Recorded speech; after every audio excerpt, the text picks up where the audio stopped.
সারা দিন এত পরিশ্রম করো, তোমার এই কষ্ট আমি আর সহ্য করতে পারতেছি না। এটা তো আমার কর্তব্য শোনা। জানো, সারাদিন এত পরিশ্রম করার পর তোমার মুখটা যখন দেখি না, সব কষ্ট দূর হয়ে যায়। আজ থেকে আমি সব ফালতু খরচ বন্ধ করে দেব, প্রতিদিন আর মেকআপ করব না। খবরদার, আমি সব কষ্ট সহ্য করতে পারবো, কিন্তু মেকআপ ছাড়া তোমাকে সহ্য করতে পারবো না। এই শুনো, আজকে ইলিশ পোলাও করব না কাচ্চি বিরিয়ানি করব, কোনটা খাবা বলো? গরমের ভিতর বিরিয়ানি খেয়ে সহ্য করতে পারবো না, তুমি এক কাজ করো, ইলিশ পোলাও রান্না করো। গরমের ভিতর তিতা খাওয়া ভালো, তাই করলা দিয়ে ডাল রান্না করছি। তিতা ডাইলে যদি রান্না করে থাকো, তাহলে আমারে জিজ্ঞেস করতেছো কেন? মা বলছে স্বামীর কাছে শুনতে, করতে বলে নাই। হ্যালো হ্যালো, কেমন আছেন আপনি? যেখানে রেখে গেছো তুমি সেখানেই পড়ে আছি আমি। তারপর বলেন, আপনি বিবাহিত না অবিবাহিত? তোমাকে পাইনি তাই বিয়ে করা হয়নি। আর তোমার? বাসায় আসো, বেলনের বাড়ি খাইলেই বুঝতে পারবা। Bye bye, tata.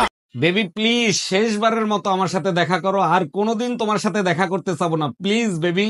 তোর মতো কুত্তার সাথে কেন দেখা করব? কুত্তার চরিত্র কোনোদিন পাল্টায় না, ঘরে ভালো খাবার থাকলেও আশপাশে গু খাইতে যায়। বেবি শেষবারের মতো দেখা করো, আমি তোমার কুত্তা না বিড়াল হয়ে থাকতে চাই। লাগাও, খুব বেশি করে লাগাও, লাগাও যেখানে সেখানে লাগাও। মনে রাখবেন, একটি গাছ একটি প্রাণ। আরে ভাবি, বহু বছর পর দেখা, তারপর বলেন কেমন আছেন? বাচ্চা কাচ্চা কয়টা? অরুণ ভাই ভালো আছি, বাচ্চা কাচ্চা 11টা, আরেকটা আসিতেছে। বলেন কি, তাই নাকি? আপনার জমিন তো দেখি অনেক উর্বর, অনেক ফসল হয়। আরে অরুণ ভাই, শুধু জমিন উর্বর না, আমার কৃষক অনেক পরিশ্রম করে। কবে থেকে বলছি একটা শুনে কানে রেনে দাও, কানে রেনে দাও, তার বেলা দেওয়ার নেই। একটু চুপ করো ইউ ইডিয়েট। তুমি চুপ করো ইউ আলু ভাতে। ইংলিশ কেলাচ্ছে, ইংলিশ মনে হচ্ছে ইংলিশ হয় একাই জানে, যত সব। এই নাও বিষ, তাড়াতাড়ি খেয়ে ফেলো। বিষ? আমি বিষ খাবো কোন দুঃখে? তোমার ইচ্ছা হইলে তুমি খাও। মার্কেটে একটা শাড়ি দেখে আইছি, 8,000 টাকা দাম, টাকা দাও। তোমার কি মাথা খারাপ হয়ে গেছে আমার কাছে বিষ খাওয়ার?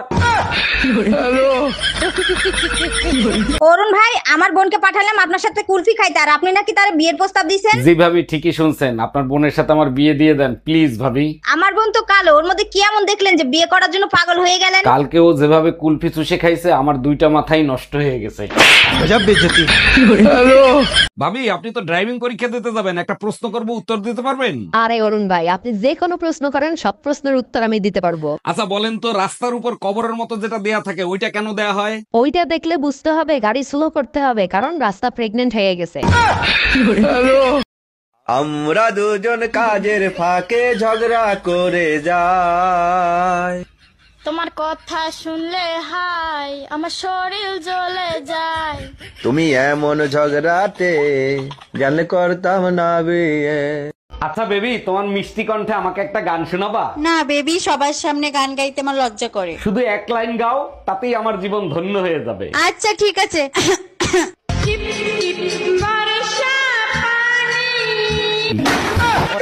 আরে একটা মায়া দেখো আমার জন্য, বিয়া করব, সংসার করব, পেটানি দিব সামান্য, দেখো আমার জন্য। আমরা মেয়েরা না থাকলে তোমাদের কাপড় চোপড় কে ধুয়ে দিত? তোমরা না থাকলে আমরা তো কাপড়ই পরতাম না। আচ্ছা বেবি, তোমার মিষ্টি কণ্ঠে আমাকে একটা গান শোনাবা? না বেবি, সবার সামনে গান গাইতে আমার লজ্জা করে। শুধু এক লাইন গাও, তাতেই আমার জীবন ধন্য হয়ে যাবে। আচ্ছা ঠিক আছে।